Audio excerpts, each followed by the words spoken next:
The fluorescent lights buzzed overhead like dying insects, casting a sickly yellow glow over the worn linoleum floor of Marco's trattoria. I could feel the ache settling deep into my bones, that particular exhaustion that comes from standing for 12 hours straight, smiling through the pain, pretending that carrying heavy trays and enduring wandering hands was somehow dignified work. The dinner rush had finally subsided, leaving only the lingering smell of garlic, tomato sauce, and the faint trace of expensive cologne from the earlier crowds. My feet screamed with every step as I wiped down table 7 for what felt like the 100th time that night. The red checkered tablecloth was stained with marinara sauce that wouldn't come out no matter how hard I scrubbed. Story of my life, really. Stains that wouldn't wash clean. Mistakes that followed me like shadows. "Emma! Table 12 needs water." Marco's voice cut through my fog of exhaustion, sharp and demanding as always. I grabbed the pitcher with trembling hands, my muscles protesting. In the grimy mirror behind the bar, I caught a glimpse of myself. Dark circles under my eyes, blonde hair escaping from its bun in sweaty tendrils, the cheap black uniform hanging off my frame like I was a child playing dress-up in adult clothes. I looked invisible. Forgettable. Just another struggling waitress in a city that chewed up girls like me and spit them out without a second thought. The restaurant was nearly empty now, just a few stragglers nursing their espressos and amarettos. I had stopped noticing customers individually hours ago. They all blurred together into a mass of demanding voices and inadequate tips. But as I approached table 12 with the water pitcher, something made the hair on the back of my neck stand up. The temperature in the room seemed to drop. He sat in the corner booth, the one we usually reserved for couples celebrating anniversaries, but he was alone. Not alone in the sad, lonely way. Alone in the way that predators are alone, commanding space that smaller creatures instinctively vacate. The dim overhead light created shadows across his face, sharp cheekbones and a jaw that could have been carved from marble. His suit was black, not the kind of black you buy at a department store, but the kind that whispers wealth in a language only certain people understand. Even sitting, I could tell he was tall, broad-shouldered, and absolutely still in a way that made my pulse quicken. 2 men flanked the entrance near his table. I hadn't noticed them before. How had I not noticed them? They wore suits too, cheaper than his but still expensive, with the telltale bulge under their jackets that my stepfather had taught me to recognize. Protection. Security. The kind that doesn't ask questions, just acts. I had learned long ago to make myself small around dangerous men, to keep my eyes down, my voice soft, my presence minimal. Survival tactics from a childhood I tried hard to forget. "Water, signore?" I kept my gaze fixed on the pitcher, watching the ice cubes shift and crack. Silence stretched between us like a taut wire. I could feel his eyes on me, not the hungry, invasive stares I usually got from drunk businessmen, but something else. Something assessing, calculating. The kind of attention that meant you'd been noticed, and being noticed was rarely good for girls like me. "Leave it." His voice was low, textured like smoke and aged whiskey. American accent, but something else underneath. Italian roots, maybe. The kind of voice that didn't need to rise to command obedience. My hand shook slightly as I set the pitcher down. A few drops splashed onto the tablecloth. I watched them spread, darkening the fabric, and felt my cheeks burn with embarrassment. Stupid. So stupid. I reached for my towel to dab at the spill, but his hand moved. Just slightly, a minimal gesture. And I froze. "Sit." It wasn't a request. I glanced toward the bar where Marco was counting the register, then at the 2 security guards who hadn't moved, their eyes tracking my every movement. My legs felt like water, but I slid into the booth across from him anyway, because what choice did I have? You don't say no to men who travel with armed guards. Up close, he was devastating. Not handsome in the conventional way. His nose had been broken at least once, and there was a thin scar cutting through his left eyebrow. But there was something magnetic about him. Power radiated from him like heat from pavement in summer. His eyes were dark, nearly black in the dim light, and they studied me with an intensity that made me want to simultaneously run and stay perfectly still. "You speak Italian." Not a question. A statement. My throat went dry. A little. My grandmother. What's your name? Emma. My voice came out smaller than I intended. Emma Russo. Something flickered across his face. There and gone so quickly I might have imagined it. His fingers drummed once on the table. Long fingers, I noticed, with a heavy gold ring on his right hand. Some kind of family crest, the details obscured in shadow. Russo, he repeated, tasting the syllables like wine. Your people from the old country? I nodded, unsure where this was going, my heart hammering against my ribs. My great-grandparents came from Calabria, but I was born here. I don't know much about... You're tired. He cut me off, his gaze moving over my face with unnerving precision. You work too hard for too little. This place doesn't deserve you. The observation was so unexpected, so intimate, that I felt tears prick at the corners of my eyes. I blinked them back furiously. I didn't cry. Not anymore. Not where people could see. I need the job, I said, lifting my chin with what little dignity I could muster. It pays the bills. Barely. Again, that assessing look, like he could see through my cheap uniform straight to the overdue rent notices stuffed in my bag, the empty refrigerator in my studio apartment, the pride I swallowed every single day just to survive. A phone buzzed. One of the guards stepped forward, murmuring something in rapid Italian. I caught only fragments. Chiamata importante. Important call. Dobbiamo andare. We need to go. The man across from me didn't acknowledge the interruption, his eyes still locked on mine. The air between us felt charged, dangerous, like standing too close to a cliff edge, feeling the pull of the drop. Do you know who I am? He asked quietly. I shook my head, my mouth too dry to form words. His lips curved slightly, not quite a smile. Good. Keep it that way. He stood in one fluid movement, and I realized I'd been right. He was tall, easily over 6 feet, with the build of someone who could break bones without breaking a sweat. He reached into his jacket, and I flinched instinctively. He paused, something like disappointment crossing his features. When his hand emerged, it held a wallet, not a weapon. He pulled out several bills, hundreds, I realized with shock, and placed them on the table. For the water, he said, and there was dark amusement in his voice. That's too much. I started to protest, but he was already walking away, his guards falling into formation around him like a well-rehearsed dance. The restaurant door chimed as they left, and suddenly I could breathe again, the oxygen rushing back into the room. I looked down at the money. $500, for a glass of water I'd spilled. My hands trembled as I reached for the bills. That's when I saw it, tucked underneath. A business card. Heavy cardstock, embossed with a phone number and a single name. Dante. No last name, no title, just Dante, and a crest that matched the ring I'd seen on his finger. A lion devouring a serpent. I should have thrown it away. Should have counted my blessings for the generous tip and forgotten the entire strange encounter. But as I stared at that card, feeling the weight of his gaze still burning into my skin even though he was gone, something told me this wasn't over. I'd been noticed, and in this city, being noticed by the wrong people could be the most dangerous thing that ever happened to you. Emma! Marco's voice made me jump. Clean up table 12 and get out of here. We're closing. I slipped the card into my apron pocket, my fingers brushing against the worn fabric. As I cleared the table, I noticed something else, a faint smell lingering in the booth.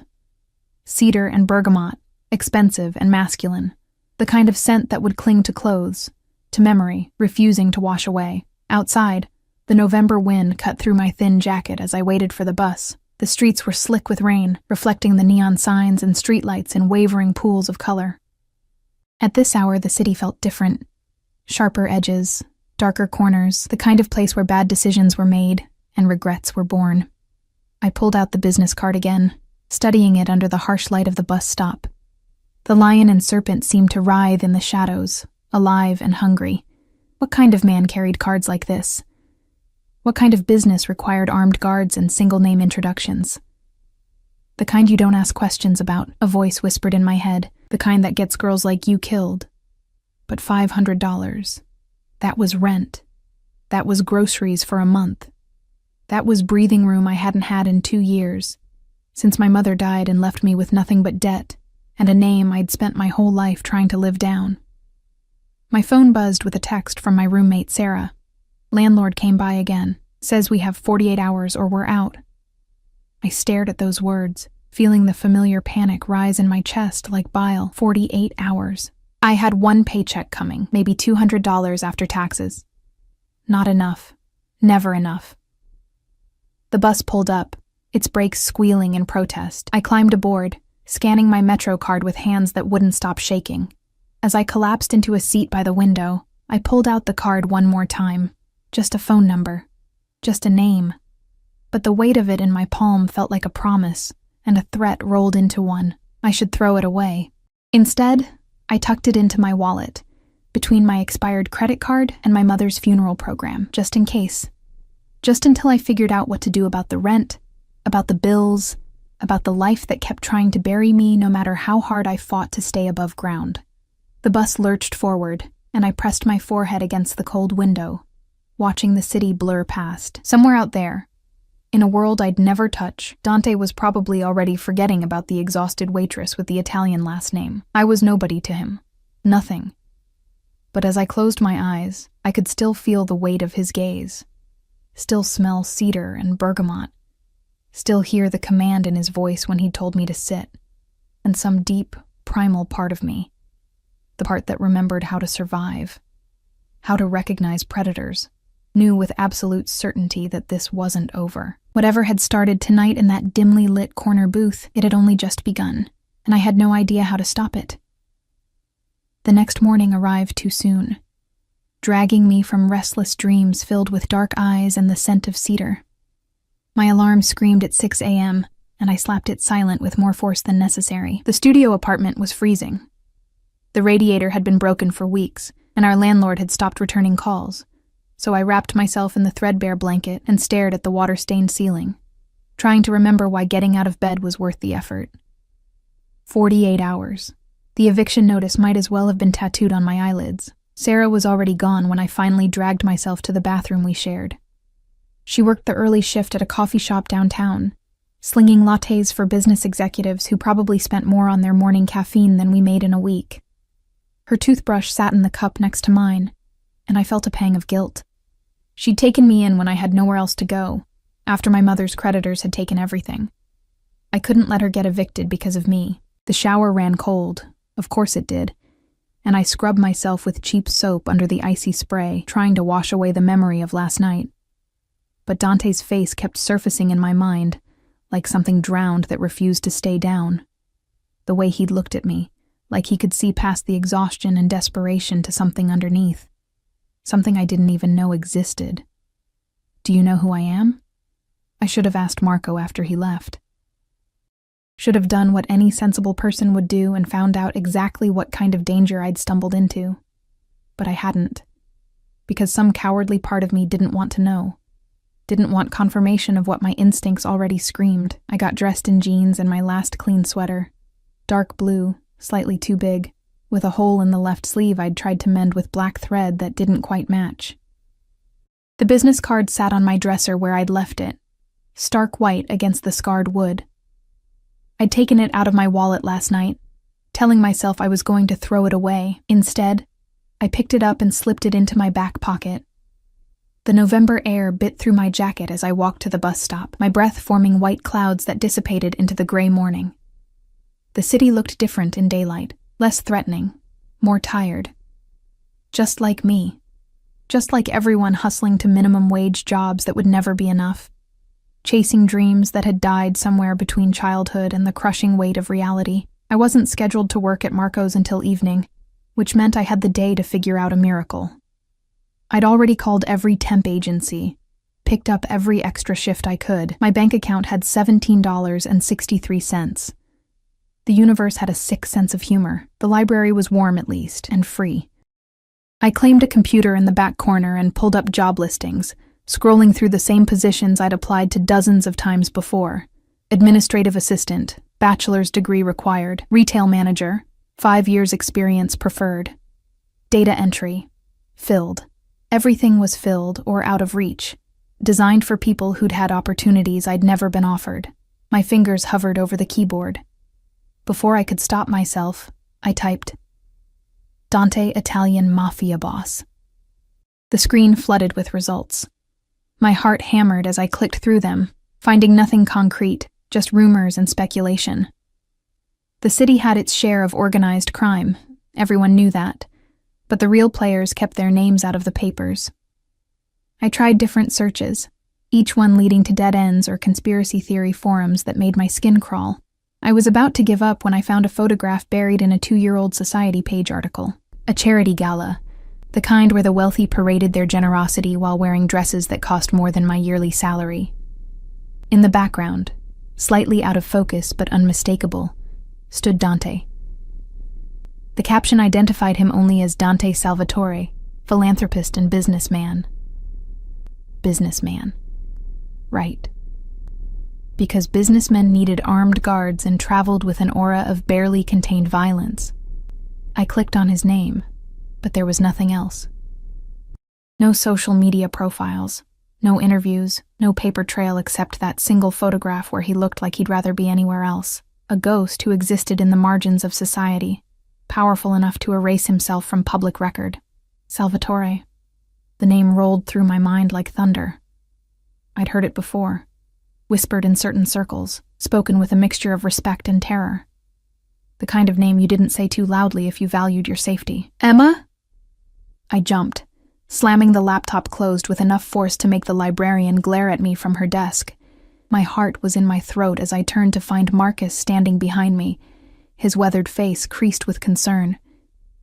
Marcus had been my mother's friend, one of the few people from her life who'd bothered to check on me after she died. He ran a small grocery store in Little Italy, the kind of place where old men played cards in the back and everyone knew everyone else's business. Marcus. Hi. I didn't hear you come up. You looked like you were a million miles away. He settled into the chair next to me, moving with the careful precision of someone whose joints didn't work like they used to. How you doing, kid? Haven't seen you around the neighborhood lately. Working a lot, I said, which was true enough. Trying to make ends meet. His eyes, shrewd despite his age, studied me carefully. Your mama would be proud of you, you know, working hard, staying out of trouble. He paused, and something in his expression shifted. You are staying out of trouble, aren't you? The question hung in the air between us, weighted with meaning I didn't want to examine. What kind of trouble would I get into? Marcus pulled out a newspaper from his coat, folded to a specific page. My stomach dropped even before he turned it toward me. It was the Society section, a recap of last night's events around the city. And there, in a small column on the side, was a paragraph that made my blood run cold. Dante Salvatore was spotted dining alone at Marco's Trattoria in the financial district last night. Sources say the notoriously private businessman rarely ventures out to such public establishments, leading to speculation about potential business dealings in the area. Representatives for Salvatore declined to comment. Marcos, Marcus said quietly. That's where you work, isn't it? I couldn't speak. Couldn't breathe. They'd written about it. About him being there, which meant other people knew. Other people were watching. Emma. Marcus's voice was gentle but firm, the way he used to talk to my mother when she was making bad decisions. Men like Dante Salvatore, they're not for girls like you. They're not for anyone who wants to live a long, quiet life. You understand what I'm saying? I served him water, I whispered. That's all. He left a big tip and walked out. I'm not good. He patted my hand, his palm warm and papery. Keep it that way. The Salvatore family, they've run this city's underworld for 3 generations. Dante, he's the worst of them. Smart, ruthless, and he doesn't forgive. Stories I could tell you. He trailed off, shaking his head. Just stay away, Emma. Promise me. I nodded, not trusting my voice. Marcus squeezed my hand once more, then stood, moving toward the exit with the slow gait of someone carrying heavy memories. I watched him go, my mind reeling. 3 generations, the worst of them. Doesn't forgive. I should have been terrified, should have taken the business card from my pocket right then and thrown it in the trash. Maybe burned it for good measure, but all I could think about was the way Dante had looked at me, like I was something rare and worth protecting. The way he'd noticed I was tired, overworked, barely surviving. Details men like him shouldn't care about, shouldn't even register. This place doesn't deserve you. No one had said anything like that to me in longer than I could remember. My phone buzzed. A text from an unknown number. Come to this address tonight at 8 p.m. Come alone. D below it. An address in the Upper East Side. The kind of neighborhood where doormen wore white gloves and penthouses had private elevators. My hands trembled so badly, I nearly dropped the phone. How did he get my number? Had he asked Marco? Looked me up somehow? The implications made my head spin. I should delete it. Block the number. Maybe even go to the police. Though what would I tell them? A dangerous man gave me a large tip and invited me to his apartment. Instead, I found myself typing, "How did you get this number?" The response came immediately. "I get everything I want, Emma. See you tonight." The presumption of it, the absolute certainty that I would obey, should have made me angry. Should have triggered every self-preservation instinct I possessed. But underneath the fear, something else stirred. Curiosity. Recklessness. The desperate, drowning part of me that saw this as the universe offering a lifeline, even if that lifeline was wrapped around a bomb. I spent the rest of the day in a fog, going through the motions of living while my mind spun with possibilities. I could go. I could not go. I could tell Sarah, could call Marcus back, could do any number of sensible things that would keep me safe and small and struggling for the rest of my life. By 7 p.m., I was standing in front of my closet, staring at clothes that all screamed poverty in slightly different tones. I settled on black jeans without holes and a dark green blouse Sarah had given me for Christmas last year. The nicest thing I owned, though the fabric was already pilling at the seams. "Where are you going?" Sarah appeared in my doorway, her blonde hair still damp from her own shower. She worked doubles most days, and the exhaustion showed in the hollow spaces under her eyes, meeting someone about a job opportunity. The lie tasted bitter on my tongue, but I couldn't tell her the truth. Couldn't drag her into whatever this was. "This late?" Suspicion colored her voice. "Emma, I'll be fine. I'll text you when I'm on my way home." I grabbed my coat before she could ask more questions. Practically running out of the apartment, the subway ride to the Upper East Side felt like traveling to another world. The passengers changed gradually. Fewer tired workers, more elegant women with shopping bags from stores I'd only window shopped at, men in suits that probably cost more than my car used to. I felt like an imposter, out of place in their polished world. The address Dante had given me led to a building that looked like it belonged in a European capital rather than New York City. Ornate stonework, gleaming windows, and a doorman who regarded me with barely concealed disdain as I approached. "I'm here to see Dante Salvatore," I said, my voice steadier than I felt. The doorman's expression shifted from contempt to careful neutrality. He picked up a phone, murmured something I couldn't hear, then nodded curtly. "Penthouse. Top floor." The elevator was all mirrors and brass, and I couldn't escape my own reflection. Pale skin, nervous eyes, cheap clothes that screamed I didn't belong here. The ride up felt endless, each floor ticking by like a countdown to a decision I couldn't take back.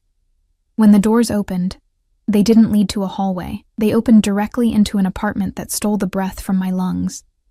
Floor-to-ceiling windows overlooked the city, the light spreading out like stars reflected in water. The space was enormous, decorated with understated elegance. Dark leather furniture, expensive art I didn't recognize, and that same scent from last night, cedar and bergamot, but stronger here, mixed with wood smoke from a fireplace I could see crackling in the corner. Dante stood by those windows, his back to me, hands in his pockets. He wore a dark gray sweater and black pants, more casual than last night, but somehow even more imposing. The city lights cast his shadow long and dark across the marble floor. "You came." He didn't turn around. "I wasn't certain you would. You didn't give me much choice." My voice echoed in the vast space, small and defiant. Now he turned, and the intensity in his eyes made my knees weak. "There's always a choice, Emma. You could have blocked my number, could have stayed home, could have called the police." He moved toward me with the fluid grace of a predator, and I forced myself not to step back. "But you're here. Which tells me something. It tells you I'm desperate, I shot back, anger flaring through my fear. You looked at me in that restaurant and saw someone who could be manipulated. Someone vulnerable enough to… Stop. One word, but it cut through my tirade like a knife. He was close now. Close enough that I could see the flecks of gold in his dark eyes, the way his jaw tightened with barely restrained emotion. I looked at you and saw someone strong enough to still be standing after the world tried to break her, someone who speaks her grandmother's language even though it marks her as different. Someone who works herself to exhaustion because she refuses to give up. The words hit me harder than any blow. My vision blurred with tears I wouldn't let fall. "Why am I here?" I whispered. Dante reached out slowly, telegraphing his movement, and tucked a strand of hair behind my ear. His touch was gentle, almost reverent, completely at odds with the dangerous man Marcus had warned me about. "Because," he said quietly, "I haven't been able to stop thinking about you since the moment you walked away from my table, and I always take what I want, Emma." Always. The possessiveness in his voice should have terrified me. Instead, it ignited something I didn't recognize. Something reckless and hungry and tired of being invisible. "What do you want from me?" His smile was dark, promising things I didn't understand. "Everything." The word hung between us like a declaration of war. Everything. As if I were something that could be taken, possessed, owned. The feminist part of me, the part my mother had tried so hard to nurture before the world beat it down, wanted to slap him. Wanted to tell him I wasn't some object to be collected and displayed in his pristine penthouse like the expensive art on his walls. But the rest of me, the part that had been struggling and drowning and gasping for air for so long, felt something else entirely. Seen, wanted, claimed by someone powerful enough to actually protect what was his. God, I was pathetic. I should go. I took a step back, and instantly his hand caught my wrist. Not tight. Not painful, just enough to stop my retreat. His skin was warm against mine, and I felt my pulse jump beneath his fingers. "Stay." Not a command this time, a request. "Have dinner with me. Let me explain." "Explain what? How you found my number? How you knew where I lived well enough to know I'm desperate? Or maybe you want to explain why, I stopped myself before saying the word. Mafia boss? Crime lord, murderer maybe. Why someone like you would notice someone like me. His thumb traced a circle on the inside of my wrist, right over my racing pulse. "You think I'm a monster. I think you're dangerous. I am." No denial, no attempt to soften it. "But not to you, Emma. Never to you." The certainty in his voice made me shiver. He guided me deeper into the penthouse, his hand never leaving my wrist, like he was afraid I'd bolt if he let go. He wasn't wrong. The dining room was set for two, crystal glasses, silver cutlery, candles flickering in the center of a table that could have seated 12. It was intimate and overwhelming all at once, like he'd been planning this, like my compliance had never been in question. "Sit," he said, pulling out a chair. This time I obeyed, my legs too shaky to protest. He took the seat across from me, and almost immediately, a door I hadn't noticed opened. A woman in her 50s emerged carrying 2 plates, her gray hair pulled back in a neat bun. She set the food in front of us without speaking, though her eyes lingered on me with something that looked like pity before she disappeared again. The smell hit me. Real Italian food, not the Americanized versions we served at Marco's. Homemade pasta with a wine sauce that made my mouth water, fresh bread still warm from the oven, and vegetables that looked like they'd been picked that morning. My stomach growled audibly, betraying how long it had been since I'd eaten a real meal. Dante's lips quirked slightly. "Eat."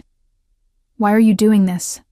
But even as I asked, I was reaching for my fork, my hunger overriding my pride. "You came into my restaurant last night." "It's not your restaurant," I interrupted, then froze.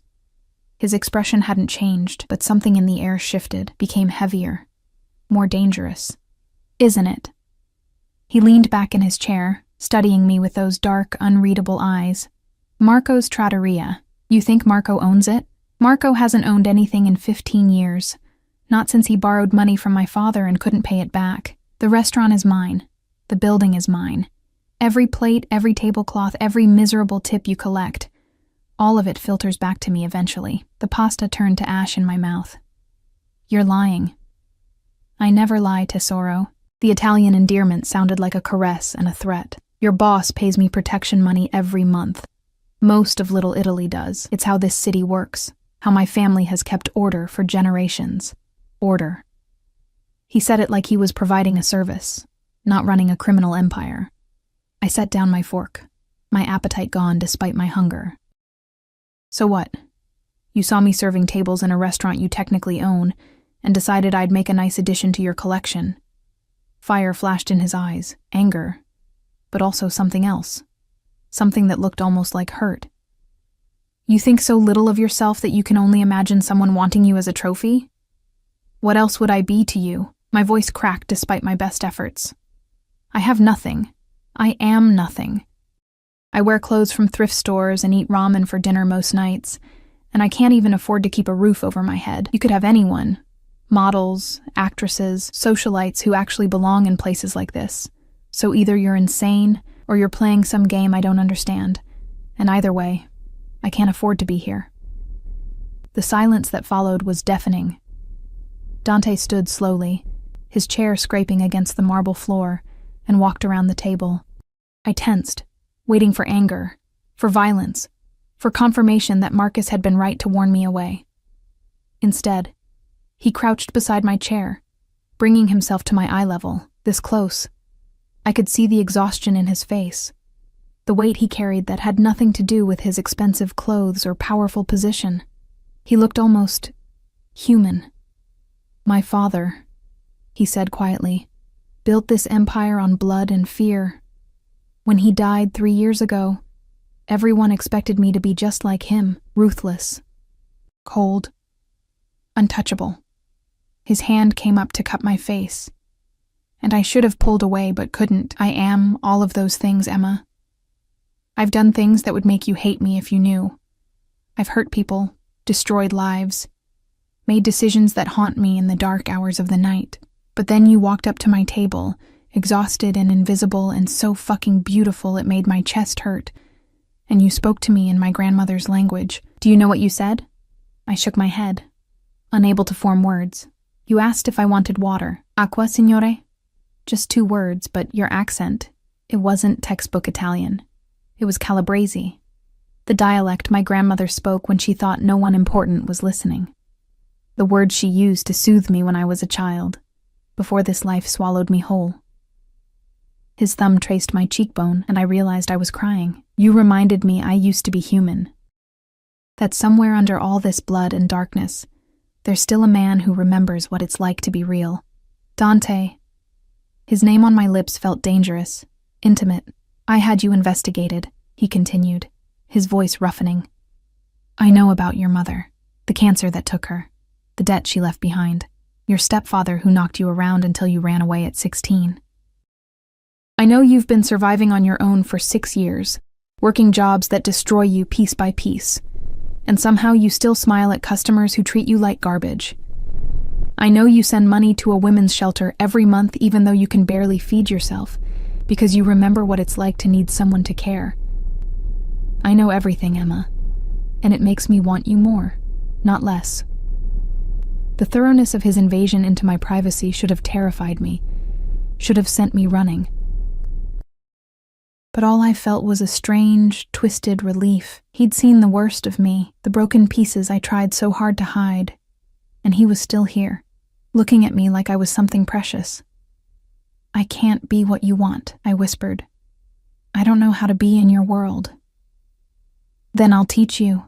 His forehead pressed against mine, and I could feel his breath against my lips. Let me take care of you, Emma. Let me give you the life you deserve. No more struggling, no more exhaustion, no more being invisible. I'll make sure you never go hungry again. Never fear eviction. Never have to lower your eyes when dangerous men walk by. And what do you get out of this? Even now, I couldn't quite believe his motives were pure. Men like him didn't do anything without expecting payment. You. Simple. Devastating. I get to keep you safe, get to wake up knowing you're protected, get to fall asleep hearing you breathe beside me. That's all I want, tesoro, just you. It was insane. He was offering me a gilded cage with invisible bars, a life of luxury purchased with blood money, a future where I'd be forever marked as belonging to a criminal. Every rational part of me screamed to refuse. My rent is due in 48 hours, I heard myself say. I have $17 in my bank account and nowhere else to go. Dante pulled back slightly, his eyes searching mine. Is that the only reason you'd say yes? Desperation, was it? I wanted to say yes. Wanted to pretend this was just a transaction, a survival choice no different from taking any other job. But I'd be lying to both of us. No, I admitted, my voice barely audible. I'm saying yes because when you look at me, I don't feel invisible anymore, and that's more dangerous than anything else you could offer. Something fierce and possessive flashed across his face. Then say it. Say you'll stay. I'll stay. The words felt like stepping off a cliff, exhilarating and terrifying all at once. Dante stood, pulling me up with him, and this time when his hands framed my face, I didn't pull away. His kiss was nothing like I'd expected. Not forceful or demanding, but gentle, questioning, like he was afraid I'd break. I melted into it despite every warning bell in my head, my hands fisting in his sweater as he deepened the kiss with a hunger that matched the one gnawing at my soul. When we finally broke apart, we were both breathing hard. He rested his forehead against mine again, his hands trembling slightly where they gripped my waist. There are things you need to know, he said. Rules you'll need to follow, my world. It's not safe, Emma. There are people who would hurt you to get to me, rivals who would see you as a weakness to exploit. I'm not afraid. A lie. But I said it anyway. His laugh was dark, humorless. You should be, but I'll keep you safe. I have a security team that will be with you whenever you leave this building. You won't go back to that apartment. I'll have your things moved here tonight. You'll stop working at Marco's immediately. The rapid-fire changes made my head spin. I can't just disappear. I have a roommate, Sarah. She needs the rent money. I'll take care of it. Your rent will be paid for the next year. Your roommate won't suffer because of my selfishness. He stepped back, reaching into his pocket to pull out a phone. Not the one from last night. A different one. He made a call, speaking in rapid Italian too quick for me to follow, giving orders that would reshape my entire existence with a few words. I stood there, watching this man casually rearrange my life, and felt reality crashing down. This was really happening. I was really doing this, selling myself, because what else could you call it, to a man I'd met 24 hours ago. A man who killed people, who ruled through fear, who could destroy me with less effort than it took to make a phone call. I need to call Sarah, I said when he finished.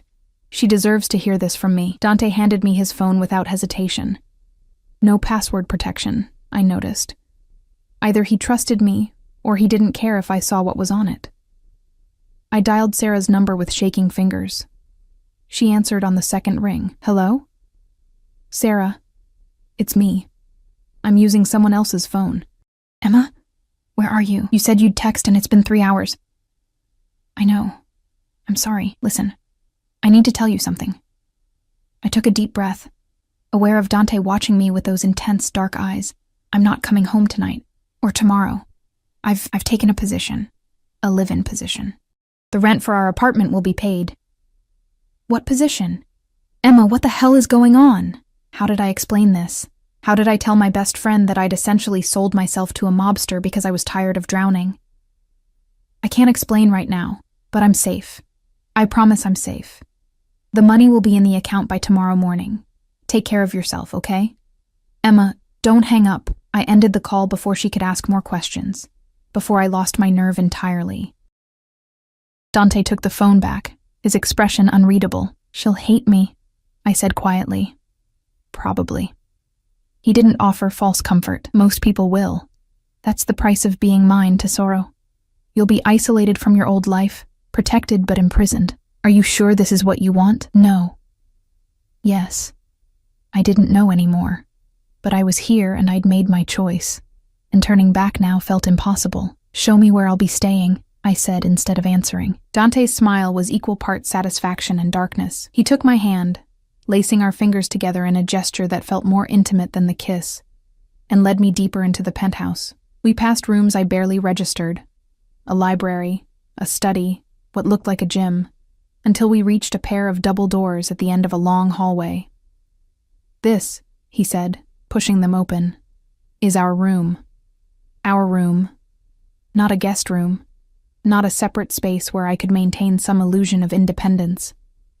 Our room, with a massive bed dominating the center, more windows overlooking the city, and furniture that probably cost more than I'd made in my entire life.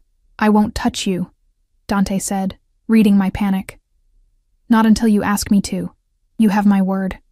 And if I never ask?" His jaw tightened. "Then I'll sleep on the couch and hate every minute of it. But you'll still be mine, Emma. Still be protected. Still be cherished. I don't need your body to want your presence." The declaration should have sounded noble. Instead, it sounded like a challenge, like he was daring me to resist what was clearly already burning between us. "I need to shower," I said, desperate for space to think. "Where?" "Through there." He gestured to another door. "Everything you need should be there. I'll have clothes brought up for you tomorrow. For tonight, you can wear something of mine." I escaped into the bathroom before I could process that. Wearing his clothes, sleeping in his bed, belonging to him in ways I was only beginning to understand. The bathroom was obscenely luxurious, all marble and gold fixtures, with a shower big enough for 4 people.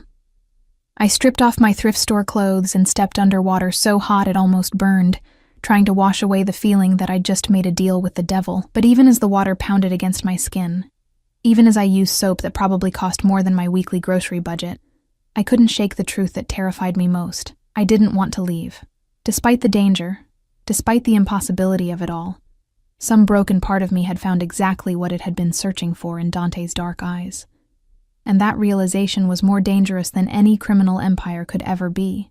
I emerged from the bathroom wrapped in a towel that was softer than any blanket I'd ever owned, my skin flushed from the heat and my mind still spinning. Dante had left one of his shirts on the bed.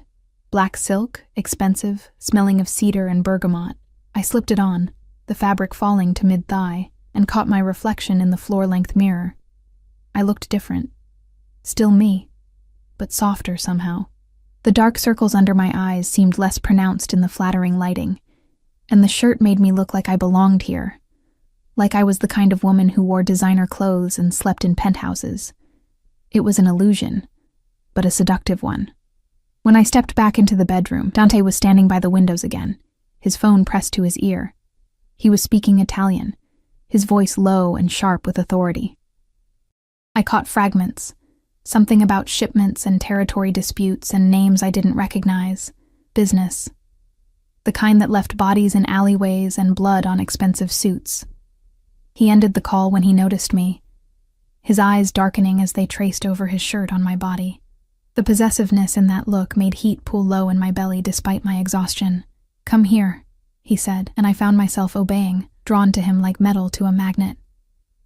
He pulled me against his chest, his arms coming around me in an embrace that felt surprisingly tender for a man who'd just been discussing violence. I could hear his heartbeat, steady and strong, and feel the rise and fall of his breathing. For someone so dangerous, he made me feel impossibly safe. "Tell me about your grandmother," he murmured against my hair, "the one who taught you Calabrese." The request surprised me. I'd expected demands, rules, the framework of my new gilded cage, not questions about my past, about the woman who'd died when I was 12 and left a hole nothing had quite filled. "Nonna Rosa," I said softly. "She came to America when she was 16, already pregnant with my mother. Her family had disowned her for getting involved with the wrong man, a boy from a rival family back in Calabria. She worked as a seamstress in the garment district, raised my mother alone after her boyfriend was killed in some feud she never talked about." I paused, old grief rising in my throat. She used to tell me stories while she sewed, about the old country, about honor and family, and how blood ties could be both salvation and damnation. Dante's arms tightened around me. "She sounds like she was strong.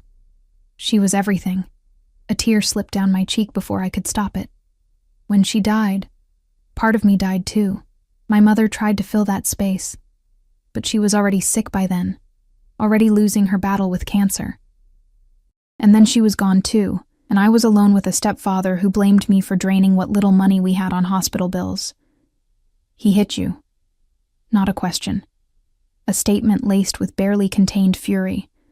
Until I learned to hide, until I got smart enough to run. I pulled back slightly to look up at him. Why does it matter? Why do you care about any of this? Because, he said, his hand coming up to wipe away my tear with surprising gentleness, I need to understand what made you. What shaped you into someone strong enough to survive when the world tried to break you? And because every man who ever hurt you, every person who made you feel less than precious, they need to pay for that. The darkness in his voice should have frightened me. Instead, it made something fierce and primal surge through my chest. No one had ever wanted to avenge me before. No one had ever cared enough to be angry on my behalf. My stepfather is gone, I said. Disappeared 2 years ago. Probably dead in a ditch somewhere for owing the wrong people money. Dante's expression didn't change, but something flickered in his eyes, understanding. Maybe even satisfaction. Probably, he agreed, in a tone that made me wonder if my stepfather's disappearance had been quite as random as I'd assumed. Before I could ask, his phone buzzed again. He glanced at it, his jaw tightening. I need to handle something. It won't take long. He guided me toward the bed, pulling back the covers. Sleep. You're exhausted, and tomorrow will bring its own challenges. What kind of challenges? But I was already sinking into the mattress. My body finally acknowledging the bone-deep exhaustion I'd been carrying for years. The sheets were cool silk against my skin, and the pillows felt like clouds. The kind where the city finds out you're mine, Dante said, leaning down to press a kiss to my forehead. Rest, Tesoro. I'll be back soon. I wanted to argue, wanted to demand answers to the 1,000 questions swirling in my mind. But sleep pulled at me like a riptide, and I couldn't fight it anymore. The last thing I remembered was the sound of the door closing and the lingering scent of cedar, wrapping around me like a promise. I woke to sunlight streaming through windows I didn't recognize, and the sound of voices speaking rapid Italian in another room. For a disorienting moment, I couldn't remember where I was. Then it all came rushing back. The restaurant, the card, the penthouse. Dante's hands on my face as he kissed me like I was something he'd been searching for his entire life. I'd sold my soul to the devil, and part of me couldn't regret it. The bedroom door opened, and a woman entered. Not the one from last night, but younger, maybe in her 30s, with dark hair pulled into a sleek ponytail and sharp eyes that assessed me with professional efficiency.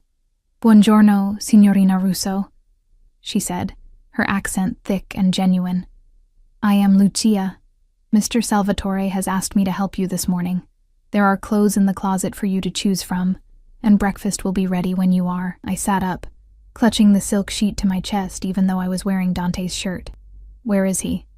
"Handling business. He will return this afternoon." Lucia moved to the closet, opening doors to reveal an array of clothing that definitely hadn't been there last night. Dresses, pants, blouses, all in my size, all clearly expensive. "Please choose what you like. I will help you dress." "I can dress myself," I said automatically, then felt immediately foolish. Of course I could dress myself, but this was my life now. Staff, luxury, the trappings of wealth built on violence. Lucia's expression softened slightly. "Of course, signorina. I will wait in the sitting room. Take your time." She left, and I forced myself out of bed, my legs shaky. The clothes in the closet were beautiful. Designer labels I'd only seen in magazines. Fabrics that felt like butter under my fingers. I chose black pants and a cream-colored blouse. Simple enough that I didn't feel like I was playing dress-up. Expensive enough that I knew I'd never be able to afford to replace them if I spilled something. The transformation was subtle, but unmistakable. These clothes fit properly, tailored to skim my body in ways that made me look elegant rather than desperate.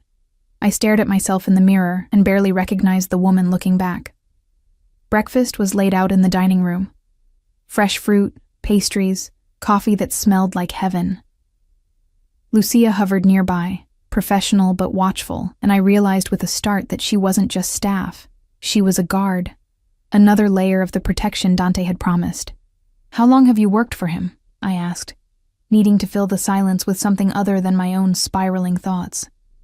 7 years, Signorina, since his father died and he took over the family business. What was his father like? Lucia's expression shuddered. Powerful, feared, not a good man. She paused, then added quietly, Mr. Salvatore is different, harder in some ways, but with honor his father never possessed. The men respect him not just from fear but from loyalty. I wanted to ask more, but the elevator doors opened with a soft chime. 2 men in dark suits entered. Not Dante, but the security guards from the restaurant. They nodded respectfully to me, then spoke to Lucia in Italian too rapid for me to follow. Signorina? Lucia turned to me. There is someone here to see you, a Sarah Mitchell. She is quite insistent. My stomach dropped. Sarah? Of course she'd tracked me down somehow. Of course she wouldn't just accept my cryptic phone call and mysterious disappearance. Let her up, I said, my voice steadier than I felt. Please. The guards exchanged glances, clearly uncomfortable with allowing an outsider into their boss's private sanctuary. But Lucia nodded, and they stepped back into the elevator. Minutes later, it returned with Sarah, her eyes wide and furious as she took in the opulent surroundings. What the hell, Emma? She spotted me across the room and stormed over. You disappear with a phone call about some mysterious live-in position. The rent mysteriously gets paid in full. And then I can't reach you on your phone. She stopped, really looking at me for the first time. At my expensive clothes, the luxury surrounding me, the guards standing at attention by the elevator. Oh my God. Emma, what have you done? Sarah. Is this prostitution? Are you... She lowered her voice, glancing at Lucia and the guards. Are you sleeping with someone for money? Because I don't care how desperate we were. There are other options. It's not like that. But wasn't it? Wasn't that exactly what this was? Just dressed up in nicer clothes and prettier words? Then what is it like? Explain to me how you went from serving tables to living in a penthouse overnight. Sarah's voice cracked, and I saw tears in her eyes. I'm scared for you, Em. This doesn't feel right. Before I could answer, the elevator chimed again. Every guard in the room straightened, their hands moving subtly toward concealed weapons. Dante emerged, still dressed in yesterday's clothes, his jaw dark with stubble and his eyes hard with exhaustion. He took in the scene, Sarah's anger, my distress, the tension crackling through the air, in one sweeping glance. Miss Mitchell, he said, his voice carrying the weight of authority that made even Sarah take an instinctive step back. I'm glad you came. Emma has been worried about you. Sarah's eyes widened as she recognized him. From where? I didn't know. But clearly she knew enough to be afraid. You're Dante Salvatore. I am. He moved to my side, his hand finding the small of my back in a gesture of possession that was probably visible from space, and Emma is under my protection now. That includes making sure her friends are taken care of. Protection? Sarah's laugh was sharp, hysterical. Is that what you're calling it? Everyone knows what you are, what your family does. Emma, please, you have to leave with me right now, before this goes any further. I can't, I whispered, and saw something break in her expression. Why not? What does he have on you? She turned to Dante, fearless in her fury. What are you threatening her with? Because I know she wouldn't stay here willingly. I know my best friend, and she wouldn't... She would, Dante interrupted, his voice soft but lethal. Because she's tired of struggling, because she deserves better than the life that's been grinding her down, because I can give her things you can't. Safety, comfort, a future that doesn't involve working herself to death for pennies. His hand tightened on my back. And because she wants to be here, even if she's afraid to admit it. The truth of that statement hung in the air between us. Sarah looked at me, really looked at me, and I saw the moment she understood. Saw her realize that some part of me had chosen this, had wanted this, had been desperate enough or broken enough or simply tired enough to accept a devil's bargain. Emma, she said, her voice small and hurt. Please tell me he's wrong. I opened my mouth to lie, to tell her I was being forced, that I needed rescue. But the words wouldn't come, because Dante wasn't wrong, not entirely. I'm sorry, I whispered instead. I'm so sorry, Sarah. She stared at me for a long moment, tears streaming down her face, then turned and walked back to the elevator. The guards let her pass without comment. I watched the doors close on my best friend's devastated expression and felt something inside me crack. "She'll forgive you," Dante said quietly. "In time." "Will she?" I pulled away from him, anger and grief warring in my chest. "You just made me choose between her friendship and this, whatever this is. You made me show her that I picked you over her, over everything I've ever known.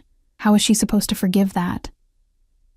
"Because she loves you, and because I'll make sure she's protected too. Whether she wants my help or not." He caught my chin, forcing me to look at him. "This is what it means to be mine, Emma. Difficult choices, burned bridges, a life that exists separate from the one you knew. I told you there would be a price. I didn't realize how high it would be," I said, my vision blurring with tears.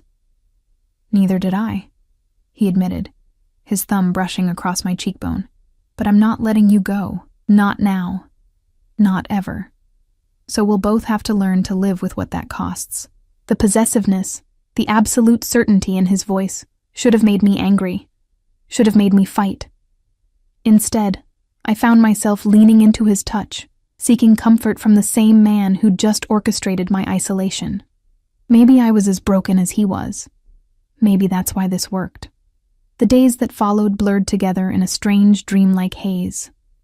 I woke each morning in silk sheets, ate meals I hadn't prepared, and wore clothes that cost more than I used to make in a month. Dante was gone more often than not. "Business," he said, though we both knew what that business entailed. But when he returned, he was attentive in ways that made my resistance crumble piece by piece. He brought me books when he noticed me staring out the windows, took me to a private rooftop garden when I mentioned missing the outdoors, listened when I talked about Nonna Rosa, about my mother, about the girl I used to be before poverty and loss had ground her down to nothing. And slowly, terrifyingly, I began to fall for the man behind the monster. It was the little things that destroyed me. The way he remembered I took my coffee with too much sugar. How he'd absently reach for my hand when we sat together, like he needed the contact to breathe. The rare smiles that transformed his severe face into something almost boyish. The nightmares that woke him in the dark hours, when he'd pull me close and bury his face in my hair like I was the only thing tethering him to humanity. 2 weeks after I'd moved into the penthouse, everything changed. I was reading in the library, a first edition of something Italian I could barely understand, when Lucia appeared in the doorway, her face pale and drawn. "Signorina, you need to come with me. Now." The urgency in her voice made my heart stutter. "What's wrong? Is it Dante?" "He's fine. But there's been a development. Please, we need to get you to the safe room." Safe room. The words sent ice through my veins. Dante had shown it to me my second day here. A reinforced panic room hidden behind a bookshelf, stocked with supplies and communication equipment. He'd made me memorize the code, made me promise I'd use it if Lucia or his guards ever told me to. "I don't understand." "Now, Signorina."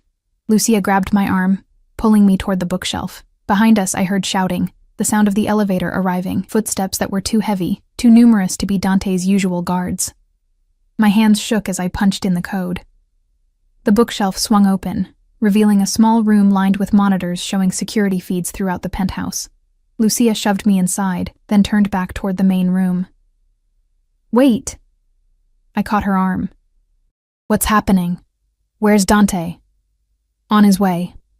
"Lock the door behind me, Signorina. Don't come out until Mr. Salvatore himself tells you it's safe." She was gone before I could argue, the bookshelf sliding closed with a hydraulic hiss. I threw the internal locks with trembling fingers, then collapsed against the wall, my breath coming in sharp gasps. The monitors showed chaos. Armed men I didn't recognize were spreading through the penthouse, overturning furniture, weapons drawn. Dante's guards were fighting back. I watched one of them go down, blood blooming across his white shirt like a horrible flower. Lucia appeared on screen, speaking rapidly into a phone, her other hand holding a gun I'd never seen her carry before. This was real. This was actually happening. This was the other side of Dante's world. The violence he'd tried to keep me sheltered from. The monitor showing the entrance flickered. More men poured out of the elevator, and at their center was someone who made my blood run cold. He was older than Dante, maybe 45, with silver threading through his dark hair, and a face that would have been handsome if not for the cruelty in his eyes. He moved through the penthouse like he owned it, checking rooms with the efficiency of someone who'd planned this carefully. One of Dante's guards, Marco, I thought his name was, stepped into his path. The older man didn't even hesitate. He pulled out a gun and shot Marco in the head with casual indifference, then stepped over the body like it was nothing more than an inconvenient obstacle. I pressed my hand over my mouth to keep from screaming. This couldn't be happening. This couldn't be real. The older man was getting closer to the library. To me. On the monitor, I watched him pause, his head tilting like he was listening. Then he smiled, a terrible smile that promised pain, and walked straight toward the bookshelf that hid my safe room. How did he know? How could he possibly know? Emma Russo. His voice came through the door, muffled but clear enough. I know you're in there. Dante's little pet, hidden away like the treasure you are. Come out, and I promise I'll make this quick. I bit down on my knuckles to keep silent, my entire body shaking. No? That's fine. We'll wait. You see, Dante will come running when he realizes his home has been breached. And when he does, when he sees what I'm going to do to you, the man laughed, and it was the sound of something fundamentally broken. That's when he'll finally understand what it means to take everything from someone. Take everything. The words echoed in my head. This wasn't random. This was personal. Revenge. The monitors showed the entrance again, and my heart stopped. Dante had arrived. I could see him emerging from the elevator with at least a dozen men, all armed, all moving with lethal purpose. But the older man had to have 30, maybe 40. Dante was outnumbered. He was going to die trying to save me. The realization hit me like a physical blow. This was my fault. My presence here had made him vulnerable, had given his enemies a weakness to exploit. Just like he'd warned me, just like I'd been too selfish to fully understand. On the monitor, I watched Dante take in the carnage. His guards on the floor, blood on his expensive marble, his sanctuary violated. His face transformed into something I'd never seen before, not the gentle man who held me at night, but something ancient and terrifying. A predator who'd been pushed too far. Vittorio! His roar echoed through the penthouse, making even the armed men flinch. Show yourself, you coward. The older man, Vittorio, smiled and stepped out of the library. On the monitor, I watched the two men face each other across the destroyed living room, decades of hatred crackling between them. Little Dante, Vittorio said, his voice dripping with mockery. Still playing at being a boss. Did you really think I'd forgotten? Did you think I'd just accept what you did to my son? Your son was a traitor and a rapist. He got what he deserved. He was blood, my blood, and you executed him like a dog in the street. Vittorio's composure cracked, revealing the madness underneath. So now I'm going to take your blood. That sweet little waitress you've been hiding. I'm going to make you watch while Dante moved so fast I almost missed it. 1 second he was standing still. The next he'd closed the distance and buried a knife in Vittorio's shoulder. Chaos erupted. Gunfire, shouting, bodies falling. I watched the monitors with tears streaming down my face, unable to look away, unable to help. Dante fought like the devil himself, with a precision and brutality that should have terrified me. But all I felt was desperate fear. For him. For the guards dying in his defense. For the life we'd barely started to build. Vittorio stumbled back, his hand pressed to his bleeding shoulder, his men forming a protective circle around him. "Kill them all!" he screamed. "Burn this place to the ground, find that girl, and bring her to me." More gunfire, more bodies. The monitors showed Dante's men gaining ground, pushing Vittorio's forces back, but there were still too many, still too much chaos. Then I saw it. One of Vittorio's men had broken away from the main fight. He was in the library, moving toward the bookshelf, a gun in one hand and a cruel smile on his face. He knew where I was. Somehow. He knew. He reached for the bookshelf, and I realized the safe room wouldn't save me. These men had come prepared. They had plans, backup plans. Vittorio had known exactly where Dante would hide his most precious possession. The man's fingers found the seam of the hidden door, started to pry it open. I had seconds to decide, stay hidden and pray Dante could reach me in time or face this myself. Either way, I was probably going to die. But if I was going to die, I'd do it on my feet. I found the emergency pistol Dante had shown me. Small, silver, loaded with 6 bullets I'd never thought I'd have to use. My hands shook as I disengaged the safety, remembering his instructions from the one lesson he'd insisted on. Point. Breathe. Squeeze. The bookshelf swung open. The man's eyes widened in surprise when he saw me standing there, armed, terrified but defiant. "Well," he said, his accent thick. "Looks like Dante's pet has claws." "Get back," I said, my voice steadier than my hands. "I will shoot you." He laughed and raised his gun. "No, you won't. You're not like us. You're just a scared little—" I pulled the trigger. The recoil nearly knocked me down. The sound was deafening in the small space, but my bullet found its target, his shoulder. Not his chest like I'd aimed for, but enough. He went down with a scream, his gun clattering across the floor. I stepped over him, my entire body shaking, and ran toward the sound of fighting, toward Dante. Toward the man I'd chosen despite every logical reason not to. The living room was a war zone, bodies on the floor. I couldn't tell which side they belonged to. Couldn't process anything except the need to find Dante. And then I saw him, locked in hand-to-hand combat with Vittorio. Both men bloodied and furious. "Emma, get back!" Dante's moment of distraction cost him. Vittorio landed a punch that sent him staggering. "How touching!" Vittorio snarled. He pulled out another gun. Where did these men keep finding weapons? And pointed it directly at me. "Say goodbye, Dante. Let's see if you can live with yourself after—" The gunshot came from behind me. Vittorio's expression froze, then crumpled. He looked down at the blood spreading across his chest, then back up at me with something like confusion. Then he fell, and didn't move again. I turned to find Lucia, her gun still raised, her face spattered with blood. "No one touches the signorina," she said calmly. "No one." The remaining invaders saw their leader fall and broke. Some tried to run. Dante's men cut them down before they reached the elevator. Others surrendered, dropping weapons and raising hands in the universal gesture of defeat. And then, it was over, just like that. The terrible, violent storm passed, leaving destruction in its wake. Dante crossed the distance between us in 3 strides. His hands were on my face, in my hair, checking me for injuries with frantic precision. "Are you hurt? Did they touch you?" "Emma Tesoro, look at me. I shot someone," I whispered, the reality of it hitting me like a truck. "I killed—" "You defended yourself. You survived.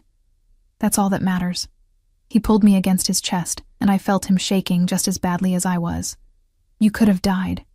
Vittorio could have taken you from me, and I would have burned this entire city down trying to get you back. He said his son was a monster who hurt women for sport. I executed him 2 years ago for breaking our code. Vittorio swore revenge, but I thought—" His voice broke. "I thought I'd handled it. I thought you'd be safe here. I'm sorry, Emma. I'm so fucking sorry." I pulled back to look at him. This powerful man who'd turned my life upside down, who'd offered me everything and demanded the same in return. His face was bruised, bleeding from a cut above his eye, but he was alive. We were both alive. "I love you," I said, the words falling out before I could stop them. "I know I shouldn't. I know this is insane and wrong and probably the worst decision I've ever made. But I love you, Dante, and I'm not leaving." Something fierce and possessive blazed in his eyes. "Say it again." "I love you." This time I smiled, even though I was crying. "You terrifying, impossible, wonderful man. I love you." He kissed me then, right there in the middle of the destruction, surrounded by bodies and blood and the wreckage of his perfect sanctuary. It was desperate and claiming and tasted like violence and salvation all at once. When we finally broke apart, Lucia was directing the cleanup with calm efficiency, as if this was just another day in the life of a Mafia boss's household. Maybe it was. Maybe this was my life now. Beautiful and terrible, luxurious and violent, safe and dangerous all at once. "Marry me," Dante said abruptly. "Not because you're grateful, not because you're scared. Marry me because you love me, and I love you, and I want the whole world to know you're mine." That's the worst proposal I've ever heard. It's also the only one you'll ever get, because I'm never letting you go. His smile was dark and certain. "Marry me, Emma Russo. Let me give you my name, my protection, my everything." I should have said no, should have demanded time to process, to think, to be rational. But I'd stopped being rational the moment I sat down in his booth 2 weeks ago. "Yes," I said. "Yes, I'll marry you." The wedding happened 3 weeks later in a small church in Little Italy, the same one where my grandmother used to pray. Dante had it locked down with enough security to protect the president, but inside, it was just us. A handful of his most trusted men, Lucia crying into a handkerchief, and Sarah. She'd come after I called her, after I begged her to understand. We weren't the same friends we'd been, maybe we never would be again, but she'd shown up in a blue dress and hugged me tight enough to hurt. "Are you happy?" she'd asked, studying my face for the truth. "I'm terrified," I admitted. "But yes, impossibly, inexplicably yes." "Then I'm here," she said simply. "Even if I think you're insane." I wore my grandmother's wedding dress, carefully preserved, smelling faintly of lavender and mothballs. Dante wore a black suit that probably cost more than most people's cars, and when I walked down that short aisle, his expression transformed into something that made my breath catch. Pure love, pure possession, pure certainty that I was his future, his salvation, his everything. Father Michael kept the ceremony short. He'd known my family, had blessed my grandmother and baptized my mother, and he looked at Dante with the same wariness everyone did. But he spoke the words that bound us together. And when Dante slipped the ring on my finger, a massive diamond surrounded by sapphires that matched my eyes, I felt the weight of the choice I'd made settle into my bones. "You may kiss your bride." Dante pulled me close, his hands framing my face in that gesture I'd come to crave. "Mine," he whispered against my lips. "Finally, completely mine." "Yours," I agreed, "always yours." The kiss sealed more than our marriage. It sealed the death of Emma Russo, invisible waitress, and the birth of Emma Salvatore, wife of the most dangerous man in the city. I'd never be invisible again, never be overlooked, never be ordinary. I'd traded one cage for another, but this one was gilded with love and lined with silk sheets, and the man who held the key looked at me like I'd hung the moon. Was it perfect? No. Was it safe? Absolutely not. But it was mine, and I was his, and somehow that was enough. 6 months later, I stood in the penthouse, rebuilt, redecorated, made new again, and felt life move beneath my ribs. Our child, growing in secret, a product of violence and passion, and a love I never knew I could feel. Dante came up behind me, his hands settling on my still flat stomach with reverent care. "How long have you known?" 2 weeks. I was waiting for the right moment to tell you." He turned me in his arms, and I saw tears in his eyes, the first I'd ever witnessed from this man of stone and fury. "A child. Our child. Emma, tesoro, you've given me everything. We've given each other everything," I corrected. "The good and the bad and the impossible." Outside, the city spread before us like a promise and a threat. Somewhere down there, someone was plotting. Someone was watching. Someone wanted what we had, wanted to take it away. That was the price of this life, the cost of loving a man like Dante Salvatore. But as he held me, as he pressed kisses to my hair and murmured Italian endearments, I finally understood. I knew I'd make the same choice again, and again, and again. I'd been overlooked my entire life, invisible to everyone who mattered, until one night I spoke 2 words in my grandmother's language, and a monster decided I was worth seeing. Now I was seen. I was cherished. I was loved by a man who would burn the world down to keep me safe. And somehow, impossibly, I'd become exactly who I was always meant to be. Not in spite of the danger, but because of it. Emma Salvatore, wife, mother-to-be, queen of a dark empire, and I wouldn't have it any other way.